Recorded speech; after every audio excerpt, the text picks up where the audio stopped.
গীতার চ্যানেলে আপনাকে স্বাগত। यस्या प्रसादं नगति कुतोऽपि ध्येयं स्तुवंस्तस्य यशस्त्रिसन्धं वन्दे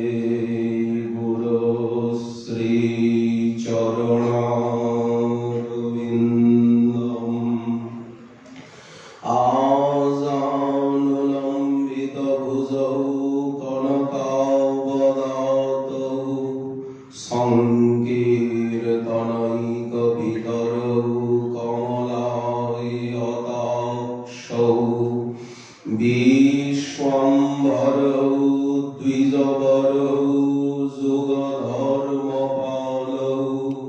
वन्दे जगत्प्रियकरौ करुणावतारौ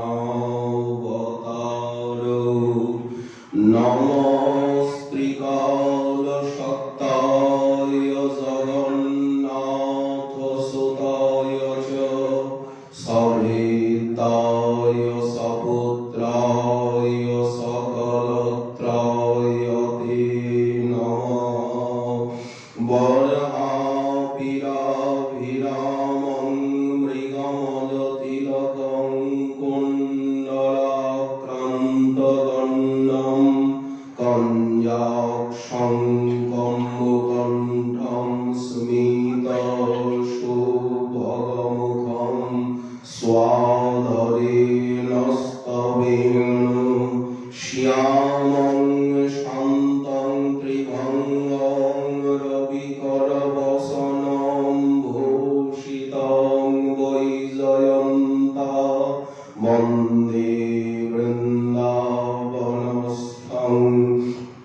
युवतिशतवृतं ब्रह्मगोपालवेशं तप्तकाञ्चन गौराङ्गी राधे वृन्दावनेश्वरी वृषभानुसुते देवी त्वां नमामि हरिप्रिये। मूकं करोति वाचालं पङ्गुं लङ्घयते गिरिं यत्कृपातमहं वन्दे परमानन्दमाधवं। वाञ्छाकल्पतरुभ्यश्च कृपासिन्धुभ्य एव च पतितानां पावनेभ्यो वैष्णवेभ्यो नमो नमः। हरिभक्तिपरायै च हरिनामपरायण दुर्वृत्ता वा सुवृत्ता वा तेषां नित्यं नमो नमः। नमो धर्माय महते नमः कृष्णाय वेधसे ब्राह्मणेभ्यः नमस्कृत्य धर्मान् वक्ष्ये सनातनान् नारायणं नमस्कृत्य नरं चैव नरोत्तमं देवीं सरस्वतीं व्यासं ततो जयमुदीरयेत्। जय रूप सनातन भट्ट रघुनाथ श्रीजीव गोपाल भट्ट दास रघुनाथ। এই ছয় গোসাইর করি চরণ বন্দন যাহা হইতে বিঘ্ন নাশয় অভীষ্ট পূরণ দুর্গমে পথিমেন্দস্য স্খলৎপাদগতির্মোহ স্বকৃপা যষ্ঠিদানেন সন্ত সন্ত্যবলম বনম।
স্থানেন লীলা কিশোরমুপগূহিতমুৎসুকাস্ম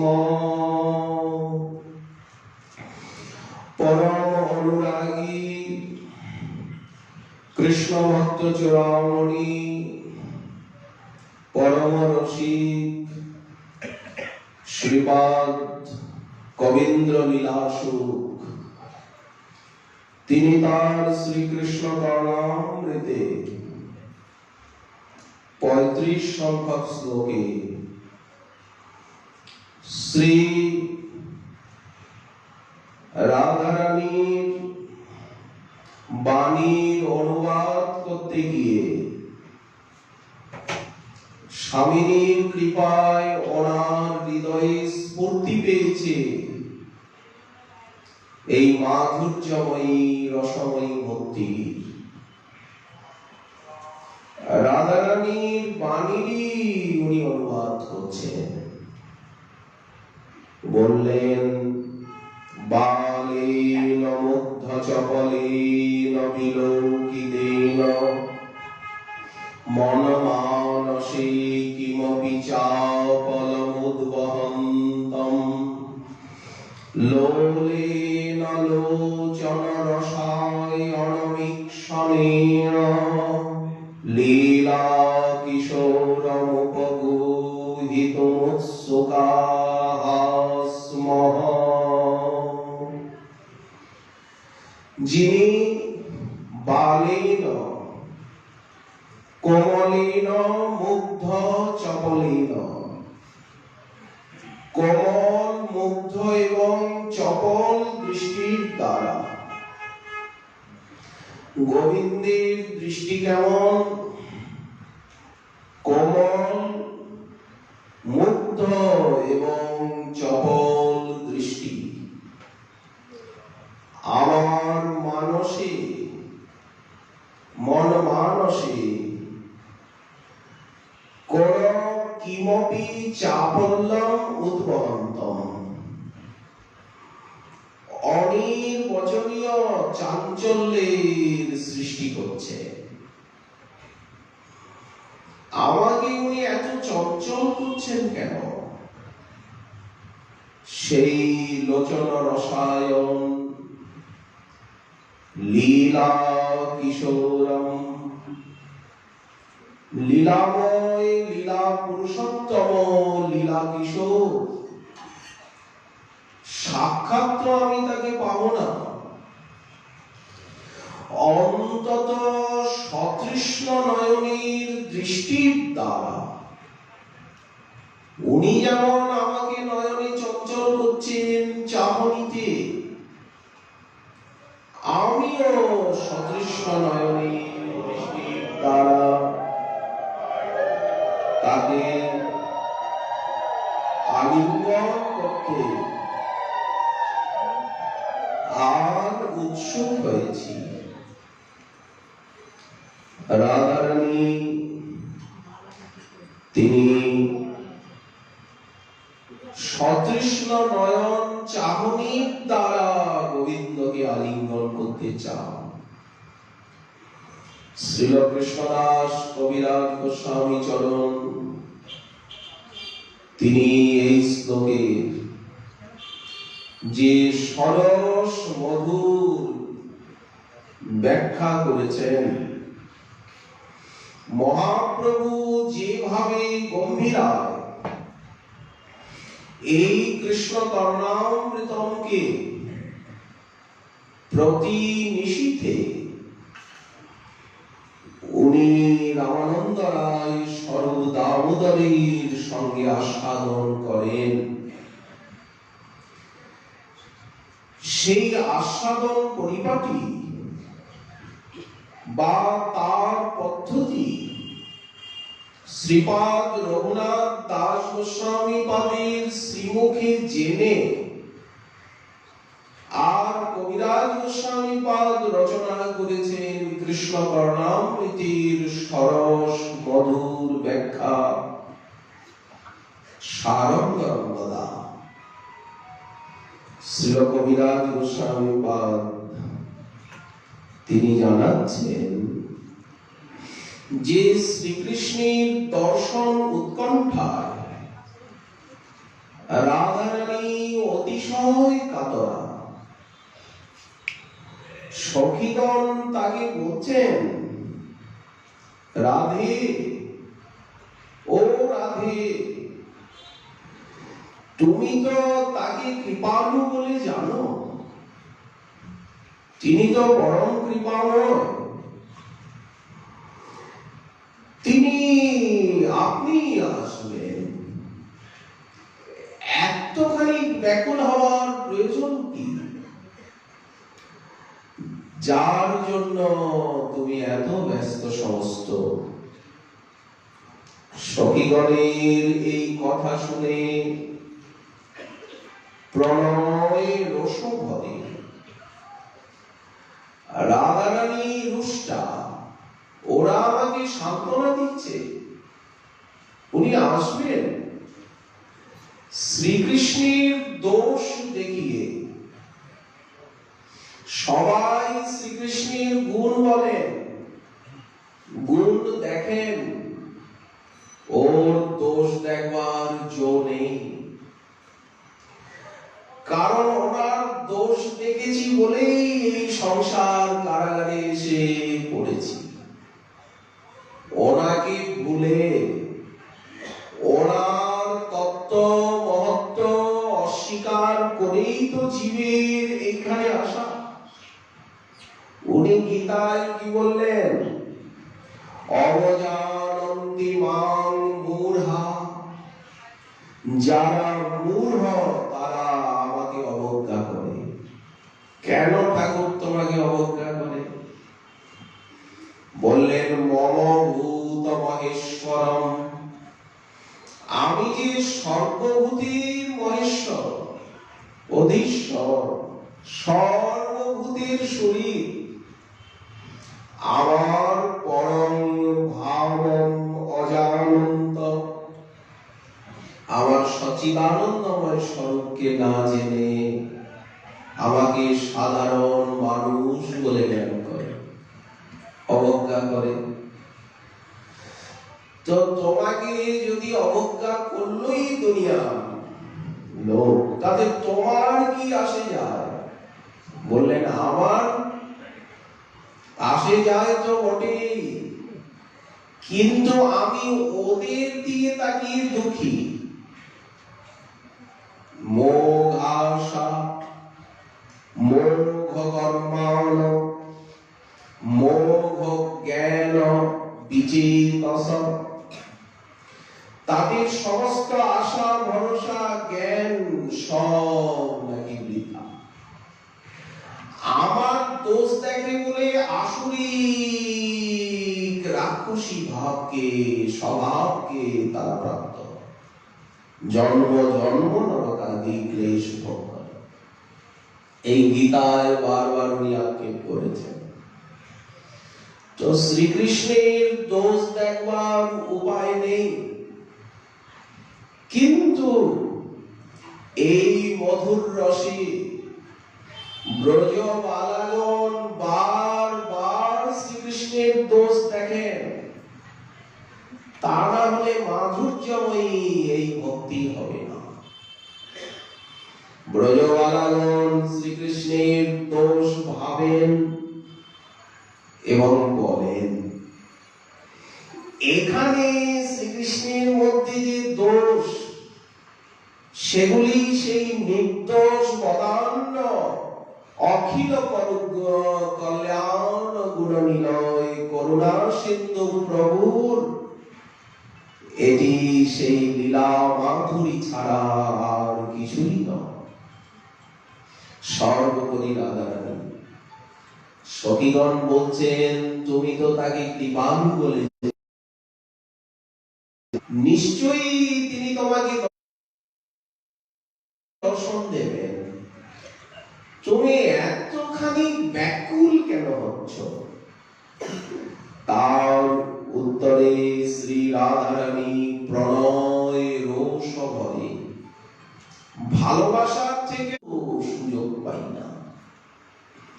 সেই লীলা যিনি আমার সুখ সৌভাগ্যের সময়ে শত শত রাস নায়িকার মধ্যে থেকে সেই মহারাসস্থলী নয়ন কটাক্ষের দ্বারা সেই লীলা কিশোর তিনি আড়াল হয়ে গেছেন। এই কথা বলে দীর্ঘ নিঃশ্বাস ত্যাগ করলেন স্বামিনী। তারপরে বললেন খানিকক্ষণ থেমে, আমি সেই লীলা কিশোরকে নয়নের দ্বারা আলিঙ্গন করতে উৎসুক হয়েছি।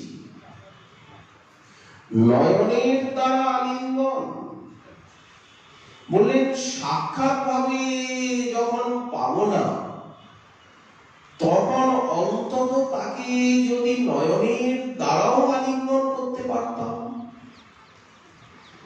তাকে দেখার জন্য আমার নয়ন অতিশয় চঞ্চল হয়েছে। আর কি আমি তাকে দেখতে পাবো? সখী, দেখা যদি নাই দেবেন উনি, তাহলে চপল চাহনির দ্বারা ওই যে কটাক্ষ আমার হৃদয়ে এত ব্যাকুলতা উনি কেন সৃষ্টি করলেন? সেই চপল নয়ন চাহনির দ্বারা আমাকে কেন এতখানি ব্যাকুলিনী করলেন? এর দোষ কি শুধু আমার? এই বলে স্বামী চুপ করেছেন। দোষ কি শুধু আমারই? তার কি নয়? সখী, এখন তার দোষে বিচার করলে চলবে না। নিজেই বলছেন তার অনেক দোষ, কিন্তু এখন সেসব বিচারের অবকাশ নেই। সখীগণ, শুধু আমি নয়, তোমরাও তো তার দর্শনের নিমিত্ত উৎসুক হয়েছ। তার কারণ সেই লীলাময় তিনি লোচন রসায়ন, নয়নের রসায়ন। উনি নয়নকে শীতল করেন, নয়নের আহ্লাদ। কেবল নয়নেই নয়, তিনি সব ইন্দ্রিয়েরই রসায়ন। এই বলে শ্রীকৃষ্ণের আকর্ষণী শক্তির বর্ণনা দিচ্ছেন। নব নব গুণগণ শ্রবণ রসায়ন। ওনার কথা শুনতে কত ভালো লাগে, বলতে কত ভালো লাগে। যারা বলেন তারা জানেন ওনার কথা বলে কত আনন্দ তারা পান। যারা শোনেন তাদের কর্ণই সাক্ষী যে কি শান্তি, কি শীতলতা তার কথা। সব জ্বালা জুড়িয়ে যায়। যাদের হৃদয় আকাশ জুড়ে সেই আনন্দ কন্দ রসানন্দ অখিল রসামৃত মূর্তি, তার নীল আলোকে তিনি হৃদয় আকাশকে আলোকিত করেছেন। তিনি জানেন তার রূপ কেমন। নয়ন রসায়ন অঙ্গ রভস সম্ভাষণ হৃদয় রসায়ন। গোবিন্দের কথা কত মধুর। সমস্ত শাস্ত্র গ্রন্থ, ভাগবত গীতা গীত শ্রীকৃষ্ণেরই শ্রীমুখ বাণী। নানাভাবে উনি তো বলছেন ওনার কথা। ওনার কথা উনি ছাড়া কে জানে, আর কে বা বলবে, কে বলতে পারে? হৃদয় রসায়ন। এরা তো মধুর রসবতী, তারা তো সেই আনন্দ কন্দকে বুকে নেয়, তাদের তো হৃদয় বিহারী। হৃদয় রসায়ন পরশ রসায়ন সঙ্গ। আচ্ছা, এইভাবে কৃষ্ণ করুণামৃতের যিনি রসকে নিষ্কাশন করছেন, তার সারঙ্গ রঙ্গনা কি কার? শ্রীল কৃষ্ণদাস কবিরাজ গোস্বামী পাদ এই রসকে উনি পেলেন কোথায়? রঘুনাথ দাস গোস্বামী পাদের কাছে থেকে। রঘুনাথ দাস গোস্বামী পাদ পেলেন কোথা থেকে? স্বরূপ দামোদরের সঙ্গ সান্নিধ্য। কারণ মহাপ্রভুজি গম্ভীরায় কৃষ্ণ করুণামৃতম আস্বাদন করছেন। রামানন্দের কৃষ্ণ কথা স্বরূপের গান, বিরহ বেদনায় প্রভুর রাখয় পরাণ। ওই যে চণ্ডীদাস বিদ্যাপতি রায়ের নাটক গীতি, কর্ণামৃত শ্রীগীত গোবিন্দ, মহাপ্রভু রাত্রি দিনে স্বরূপ রামানন্দ শনে গায় শুনে পরম আনন্দ। তো সেই রসের সঞ্চার হয়েছে। স্বরূপের কাছে সবকিছু শোনেন শ্রী রঘুনাথ, সেখানে থেকে পেয়েছেন। সবকিছুরই একটা পরম্পরা রয়েছে। পরম্পরা বা আনুগত্য ছাড়া কিছুই এ জগতে ও জগতে ব্যবহারে পরমার্থে কোথায়ই কিছু মিলবে না। যদি কিছু পেতে হয় ওই পরম্পরা, ওই আনুগত্য, ওই আদর্শ গম্ভীরানাথের থেকে আসছে এই আস্বাদন। আচ্ছা, এই যে একসঙ্গে সম্মিলিত হয়ে ভাগবতী কথা রসের আস্বাদন, এই আদর্শ বা কোথা থেকে আসছে? এরই বা ঐতিহ্যবাহী পরম্পরা আমাদের সম্প্রদায়ে কি? এর অনুসন্ধানে চৈতন্য ভাগবতী অদ্বৈত প্রভু নবদ্বীপে শান্তিপুরে সম্মিলিত হয়ে আর শ্রীমৎ ভাগবতীর ভগবত গীতার ব্যাখ্যা করছেন। কৃষ্ণ ভক্তি বাখানিতে যে হেন শঙ্কর, পৃথিবীতে আছে যত শাস্ত্রের প্রচার, সর্বত্র বাখানই কৃষ্ণ ভক্তি সার। অদ্বৈত আচার্য প্রভু এইভাবে নবদ্বীপে শান্তিপুরে হরিকথা রসের হাট খুলেছে। আর শ্রী নীলাচল ধামে গদাধর পণ্ডিত গোস্বামী পাদকে নিয়ে আর মহাপ্রভু আস্বাদন করছেন এই সম্মিলিত ভাবে শ্রী ভাগবতী কথা। গদাধর সম্মুখে পড়েন ভাগবত, শুনিয়া প্রকাশে প্রভু কৃষ্ণ ভাব যত। মহাপ্রভুর ভিতরে সর্ব অবতারময় গৌর হরি, মহাপ্রভুর ভিতরে ভগবত ভাব, ভক্ত ভাব, নিখিল ভাব ফুটে উঠছে। যখন ধ্রুব প্রহ্লাদে ব্যাখ্যা করছেন, তাদের বাণীর ভক্তি সর্বভাবময় গৌরাঙ্গে ভাব প্রকটিত হচ্ছে। ভক্ত ভাব, ভগবত ভাব দুটি আস্বাদন করছেন।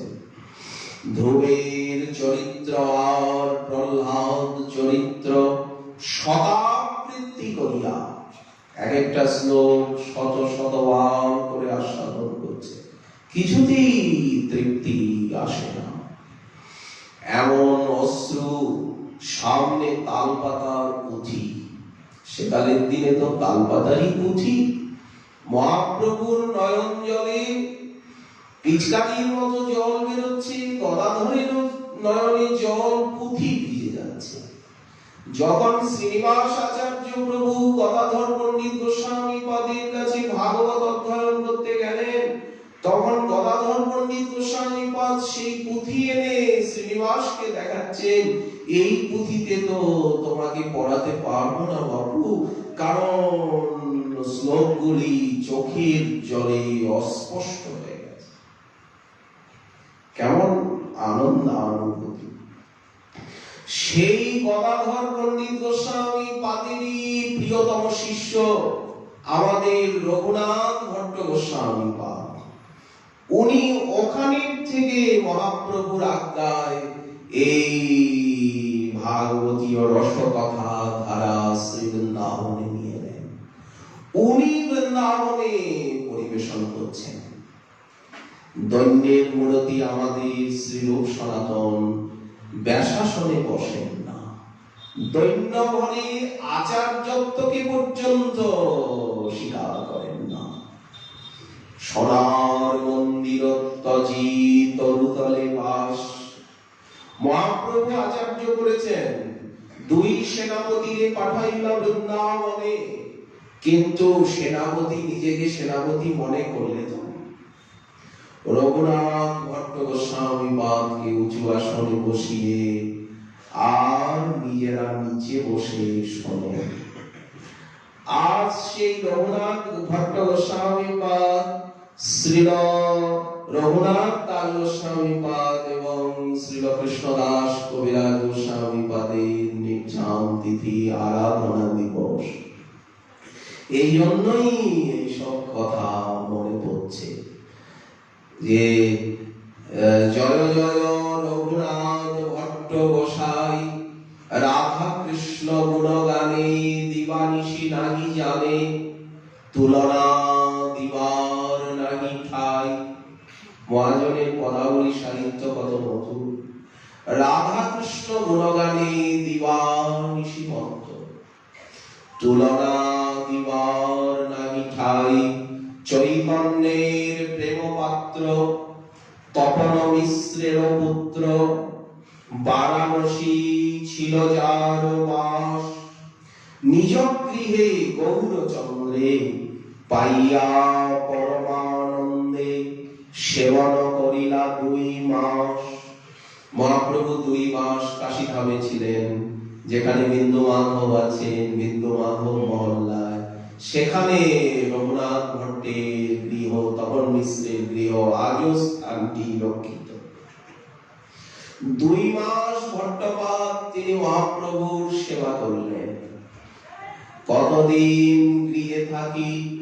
মহাপ্রভু বললেন, রঘুনাথ বিয়ে করো না, দরকার নেই সন্ধ্যাতে যাওয়া। বৈষ্ণব পণ্ডিতের কাছে ভাগবত অধ্যয়ন করো, আর পিতামাতা বৃদ্ধ পরম ভক্ত সেবা করো। এই কথা উনি গোপাল ভট্ট গোস্বামী পাদকেও বলেছেন, বল্লভ ভট্ট পাদকেও বলেছেন। ভাগবত পর সদা লহ কৃষ্ণ নাম, অচিরে করিবে কৃপা কৃষ্ণ ভগবান। আমার সঙ্গে একবার দেখা করো, এখন পিতামাতার সেবা করো। মহামন্ত্র উপদেশ করলে মহাপ্রভু সকলকেই মহামন্ত্র উপদেশ করেন। কতদিন গৃহে থাকি শ্রী চৈতন্য নাম জপি। শ্রী চৈতন্য নাম বলতে মহামন্ত্র, শ্রী চৈতন্য মুখোদ্গীর নাম, হরে কৃষ্ণেন্দি বর্ণনা। করিলেন পিতার সেবন, অমন পিতা কি ভাগ্যে মেলে, কম ভাগ্যে। তার অন্তর্ধান হইলে পুনঃ আসি নীলাচলে। চৈতন্য চরিতামৃতে তার বিস্তারিত বর্ণনা রয়েছে। পুনঃ আসি নীলাচলে মিলিলেন প্রভুর চরণে। 8 মাস মহাপ্রভুর কাছে ছিলেন নীলাচলে।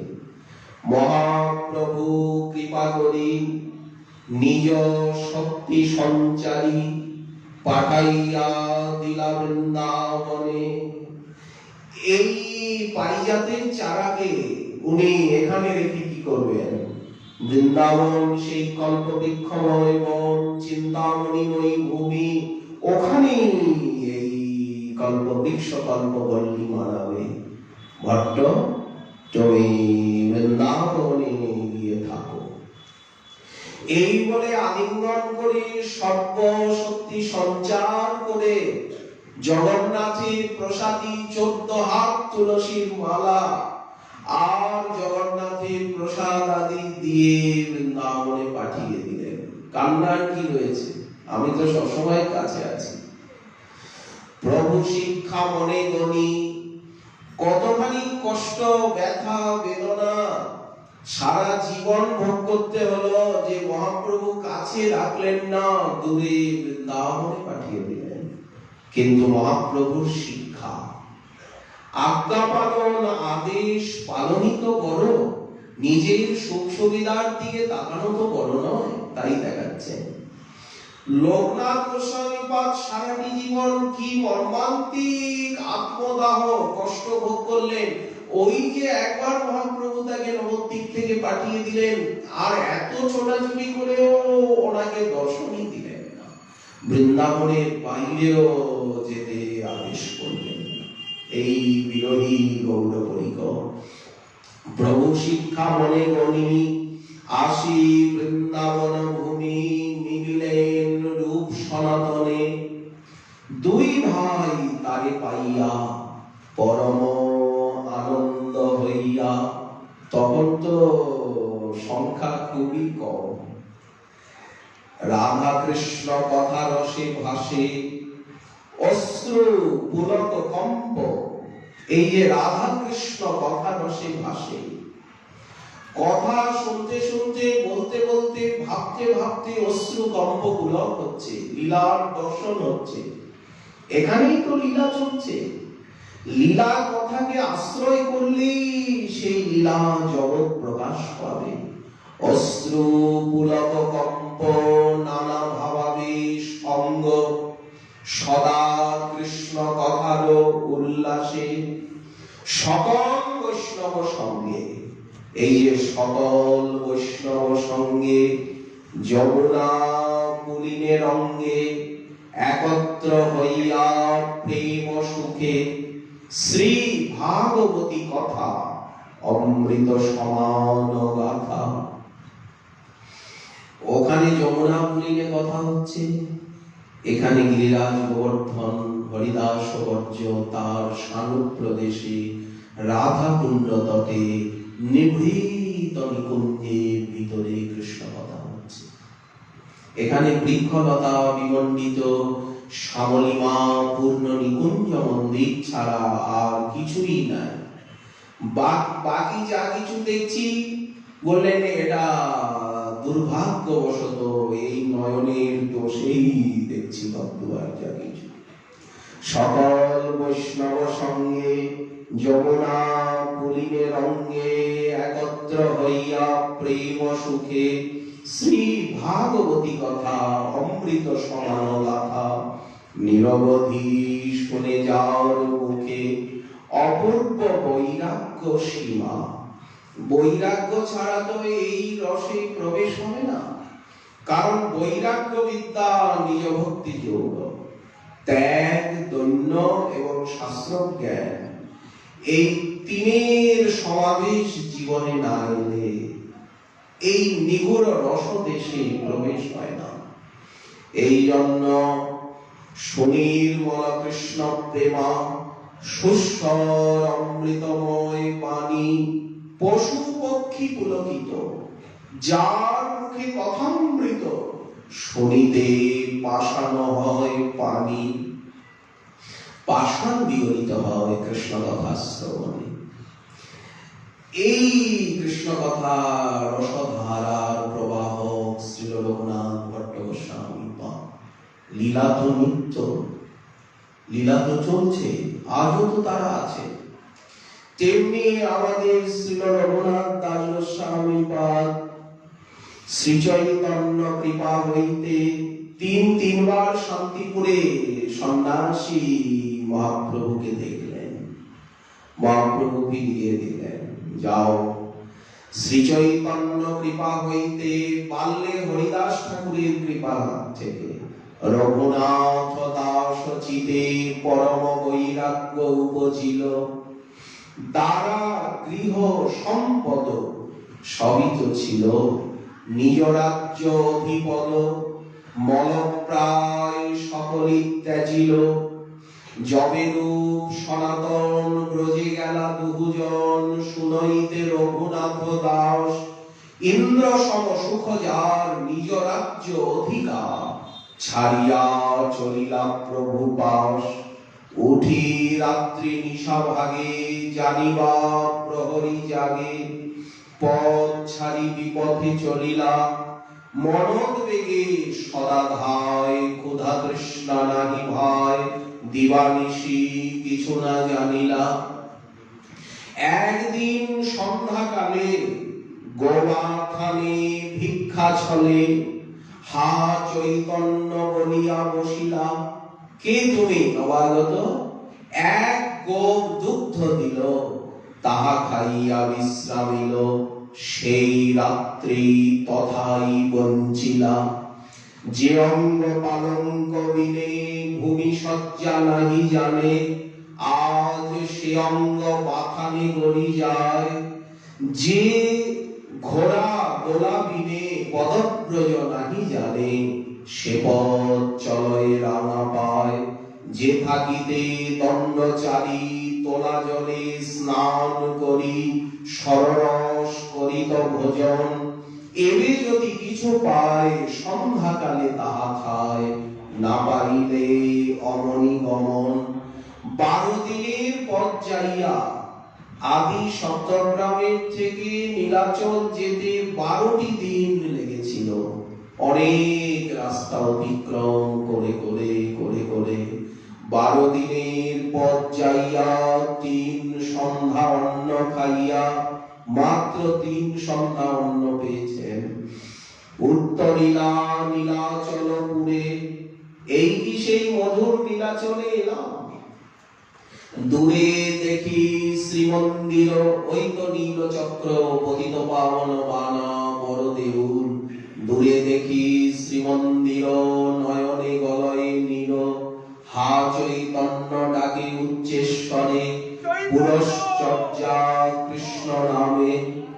সংখ্যাপূর্বক কৃষ্ণ নাম করাকেই বলা হয়েছে কৃষ্ণ নামে পুরশ্চরণ। পুরশ্চর্যা কৃষ্ণ নামে গেলা শ্রী পুরুষোত্তমে। চৈতন্যের পদযুগ সেবে 16টি বছর কেটে গেল। চৈতন্য দয়াল হইয়া রাধা কৃষ্ণ নাম দিয়া গোবর্ধন শিলা গুঞ্জাহারে। ব্রজবনে গোবর্ধনে শ্রীরাধিকার শ্রীচরণে সমর্পণ করিলা তাহারে। দেখতে দেখতে 16 বছর কেটে গেল। তারপরে মহাপ্রভুর সঙ্গপন লীলা। শ্রী চৈতন্য অবচরে নিজকে ছিঁড়ে করে, বিরহে ব্যাকুল ব্রজে আইলা। দেহত্যাগ করি মনে গেলা গিরি গোবর্ধনে। 2 গোসাই তাহারে দেখিলা, ধনীরূপ সনাতন রাখিলা তার জীবন। দেহত্যাগ করিতে না দিলা। 2 গোসাই আজ্ঞা পাইয়া রাধা কুণ্ড তটে গিয়া বাস করি নিয়ম করিলা। এই রাধা কুণ্ড তটে এলেন। ছেঁড়া কম্বল পরিধান, কাপড় চোপড় নেই। রাজপুত্র রঘুনাথ, কিন্তু কাপড় চোপড় কিছু নেই, আহার নেই, নিদ্রা নেই, স্থান নেই, বৃক্ষতলে থাকেন। ছেঁড়া কম্বল পরিধান, বনফল গপ্প খান। অন্নাদিক না করে নাহা। 3 সন্ধ্যা স্নান করি, স্মরণ কীর্তন করি। রাধা পদ ভজন যাহার। 56 দণ্ড রাত্রি দিনে রাধা কৃষ্ণ গুণগানে। স্মরণেতে সদাই গোয়ায়। 4 দণ্ড সব শুধু থাকে, স্বপ্নে রাধা কৃষ্ণ দেখে। রাধা কৃষ্ণ বিয়োগে কিরকম সাধন করছেন কেউ পারবে? আজ ভাষাতেও বোঝা যায় না। চৈতন্যের পদাম্বুজে রাখে মনভৃঙ্গ রাজে, স্বরূপের শতত ধেয়ায় অভেদ শ্রীরূপ শনে, গতি যার সনাতনে ভট্ট যুগ প্রিয় মহাশয়। শ্রীরূপের গণ যত তার পদে আশ্রিত, অত্যন্ত বাৎসল্য যার জীবে, সেই আর্তনাদ করি কাঁদি বলে হরি হরি। প্রভুর করুণা কবে হবে, কবে আমি মহাপ্রভুর কৃপা পাবো। হাহা রাধা বল্লভ গান্ধর্বিকা বান্ধব, রাধিকা রমণ রাধানা, হাহা বৃন্দাবনেশ্বর, হাহা কৃষ্ণ দামোদর। কৃপা করি করো আত্মসার, রাধা কৃষ্ণ বিয়োগে ছাড়িলা সকল ভোগে, সুখ রূপ অন্ন মাত্র সার। মহা গৌরাঙ্গের বিয়োগে অন্ন ছাড়ি দিলা আগে, ফল গব্য করিলা আহার। এখানে এসে তো আর উনি মহাপ্রসাদ আদি কিছুই গ্রহণ করেননি, ফল গব্য করিলা আহার। সনাতনের অদর্শনে ওই মাথাটুকুও ছেড়ে দিলেন, তাহা ছাড়ি সেই দিনে কেবল করে জলপান। শ্রীরূপের বিচ্ছেদ যবে, রূপ গোস্বামী পাদ চলে গেলেন, জলটুকু পাওয়াও ছেড়ে দিলেন। রাধা কৃষ্ণ বলি রাখে প্রাণ, শ্রীরূপের অদর্শনে না দেখিয়া তার বনে, বিরহে ব্যাকুল হইয়া কাঁদে। কৃষ্ণ কথা আলাপনে, এই যে কৃষ্ণ কথা আলাপন, কৃষ্ণ কথা আলাপনে না শুনিয়া শ্রবণে, উচ্চেশ্বরে কাঁদে আর্তনাদে। হাহা রাধা কৃষ্ণ কথা, হা ললিতা হা বিশাখা, কৃপা করি দেহ দর্শন।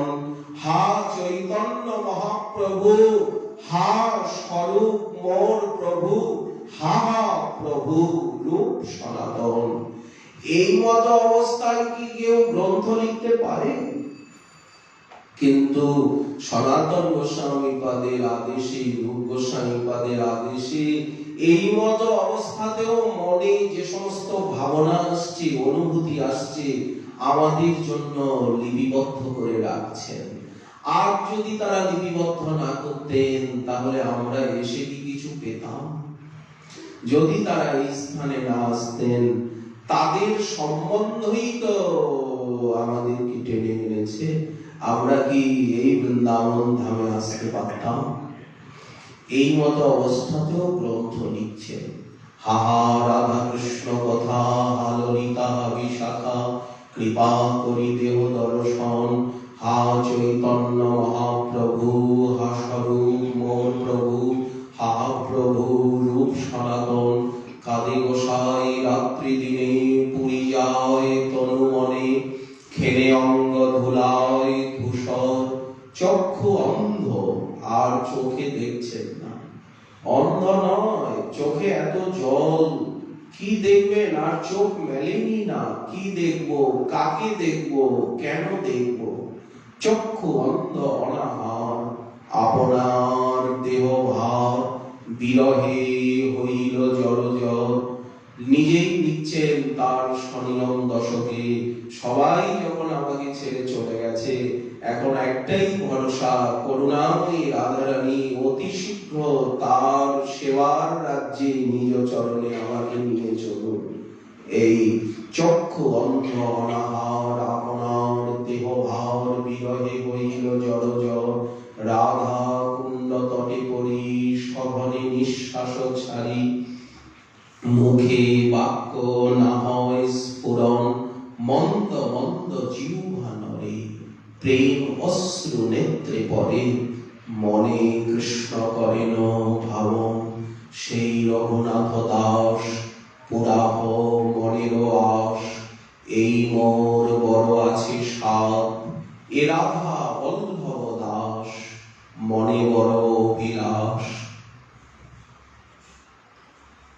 কবে হব তার দাস।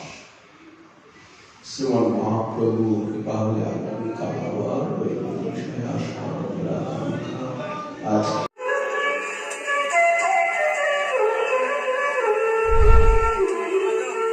চ্যানেলটি ভালো লাগলে লাইক